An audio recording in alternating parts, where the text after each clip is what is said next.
Welcome, curious minds, to another deep dive. Today, we're journeying into an aspect of Viking culture that might completely flip your perception. For a moment, let's set aside the popular images of horned helmets, which, fun fact, are mostly a myth, and the endless sagas of raiding. Right. Instead, I want you to picture something delicate, glittering, and incredibly intricate: Viking Age glass. Yeah. When you first think Viking, you probably don't conjure images of shimmering glassware, do you? It feels almost, well, counterintuitive. It absolutely does, and that's precisely what makes this topic so captivating. Archaeological digs have unearthed a surprising abundance of glass artifacts from the Viking Age. Really? Abundant? Yes, we're talking everything from simple utilitarian items to truly breathtakingly beautiful pieces. Wow. And this really challenges that simplistic barbarian stereotype we often hold, revealing a much richer and, more complex world than many imagine. So if it's not the rough and tumble image we're used to, what is the story behind this glass? Where did it come from, and what on earth did these delicate objects mean to the Norse people?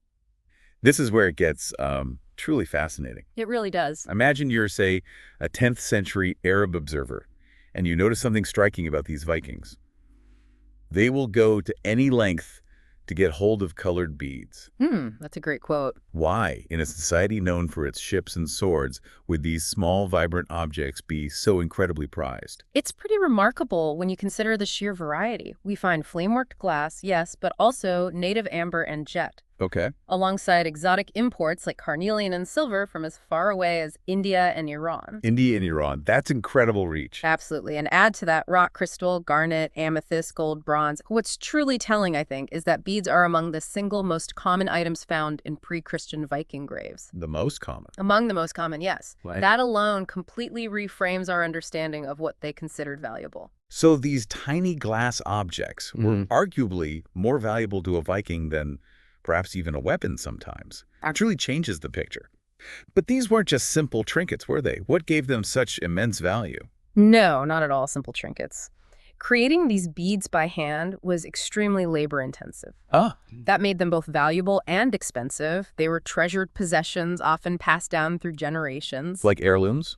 Exactly. Or gathered during raids, or eagerly purchased in major market towns like Heithabu. You might know it as Hedeby. Right. Hedeby, the big trading hub. Precisely. And it's important to remember the original colors would have been far more brilliant than what we see today. Centuries of weathering have, faded what would have been dazzling hues. That makes perfect sense. But this brings us to a crucial question. You've mentioned the complexity of some of these pieces. Was all this sophisticated glass actually made by the Vikings themselves? Because glassmaking, even now, is a highly specialized craft. You're right to highlight that complexity. And while there's some evidence for very early, perhaps simpler forms of glass production in Scandinavia, maybe remelting existing glass or making very basic beads. Okay, some local stuff. Some, yes. But the vast majority of what we find, particularly the high-quality, intricately patterned, and vibrantly colored pieces, well, it just doesn't point to large-scale local production.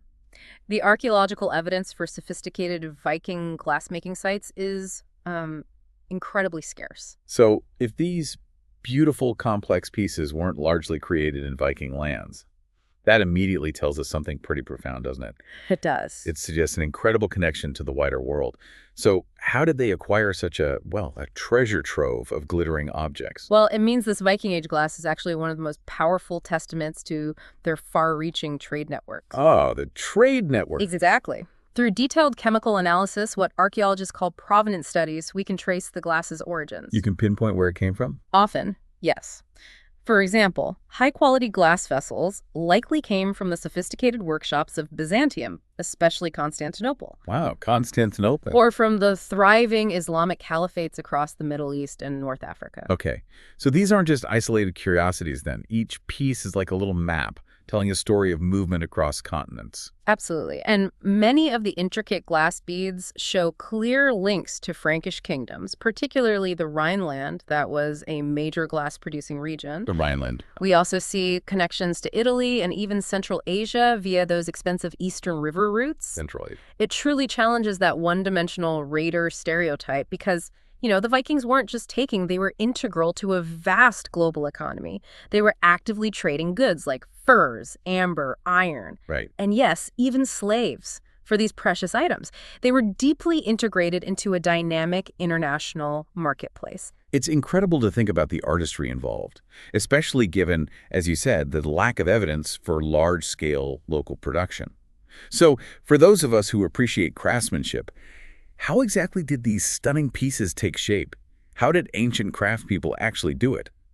Well, it's a delicate dance with heat, essentially.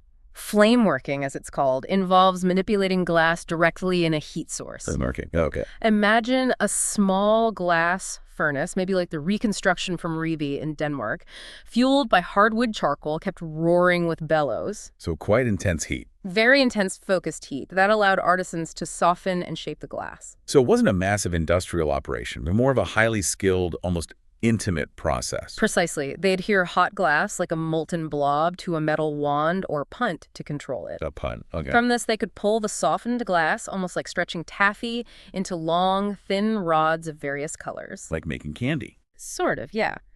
Then, to build a bead, they'd prepare another metal rod, called a mandrel. This was coated with a special clay slip that's crucial to ensure the finished bead could be removed without sticking. So it wouldn't fuse to the rod. Exactly. The hot glass would then be carefully wound onto this preheated mandrel, forming the basic bead body. Gentle rotation in the furnace would help achieve a smooth, spherical, or maybe oval shape. And then came the magic of ornamentation, I imagine. That's where the real detail comes in. That's where the true artistry shines, absolutely. For eye beads, for instance, they'd use a very thin glass rod called a stringer to apply contrasting dots, A string. building up those concentric circles that look like an eye. These were often believed to ward off evil, Or the protective aspect. Exactly. Artisans could also press the soft glass against a heat-resistant surface, or maybe between paddles, to create different shapes, tubular, flat, or even multi-lobe shapes, like the melon beads. Those were often about a centimeter in size. Melon beads, I've seen pictures. They're beautiful. And the combed beads with those incredible patterns. How did they do that? Those were made by dragging a metal tool through the still soft glass, often when it was striped, creating these intricate designs like chevrons or even sort of floral patterns. Just dragging a tool through molten glass. Wow. Yeah, it requires a steady hand. They could also apply small, pre-crushed pieces of glass, known as frit, or slices of patterned mosaic canes called millefiori onto the surface. Millefiori, I thought that was more of a Venetian thing. It's famous from Venice, but actually the technique dates way back to antiquity. The Romans were doing it. Okay. Learn something new. And perhaps the most sophisticated were the foiled glass beads. This involved applying a super thin layer of gold or silver foil between a glass core and a clear outer layer. That sounds incredibly difficult. Oh, it was incredibly tricky. Too much heat and the foil would just oxidize and vanish. But the results were stunning, simulating precious metal beads. It sounds like a constant battle against, well, thermal shock. What was the final crucial step to make sure these delicate creations actually survived? The critical final step was annealing. This involved slowly preheating any new glass being added, and crucially, slowly cooling the finished beads in an annealing pan. Slow cooling. Very slow, gradual cooling. This prevents thermal shock. That's where uneven contraction would cause the glass to crack or just shatter. It allowed the glass structure to stabilize, making the beads durable enough to last for centuries, as they have. It's truly incredible. The level of skill, the almost scientific understanding of the material involved is just fantastic. Now, let's turn our attention to these incredible treasure necklaces. Yes. At first glance, they can sometimes appear like a beautiful jumble of just random beads. But you've mentioned they were anything but random. There's a story, for example, about a 9th century necklace from the An hoard in Norway. Yes, the Han hoard. That was deemed worthy to join a hoard of pure gold. That says something, doesn't it? It absolutely does. The Han hoard is incredibly rare. Most Viking Age hoards are silver. Finding this necklace alongside pure gold clearly signifies its immense value. So what was in it?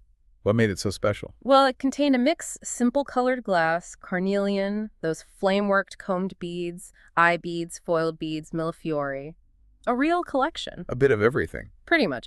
But it also featured pendants made from circular beaded wire, a golden Arabic coin that had been given a loop to hang it. Oh, wow, an Arabic coin. And even gold book mounts, possibly from illuminated Celtic Gospels, also repurposed with hanging loops. So it wasn't about perfect modern symmetry then. It was about a different kind of aesthetic, a deliberate arrangement. Exactly. The Vikings clearly prized a vibrant mixture of colors and often combined many types of beads with these converted items, found objects given new life. Right. And while they might not look symmetrical to our eyes today, ancient treasure necklaces followed specific construction rules. Rules. Well, large and unusual items, like those unique pendants or particularly special beads, were arranged at even intervals along the string. Okay, spacing out the highlights. Kind of, yeah. Then pairs of similar beads, similar size, shape, maybe tone, would often be placed 180 degrees apart, sort of balancing each other across the necklace. Ah, creating a kind of a balance. It's a visual balance, yes. Any remaining spaces would then be filled, sometimes with short, repeating patterns that might emphasize the main pendants. The whole necklace was strung in this carefully prearranged order.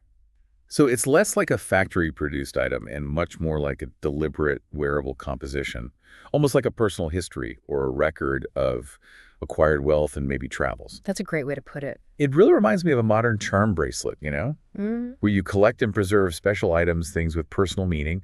I'm thinking of another example I read about, a crystal and carnelian treasure necklace that apparently incorporated things like a coiled bronze snake, an English book mount, and even a stirrup-shaped ornament from the Khazars.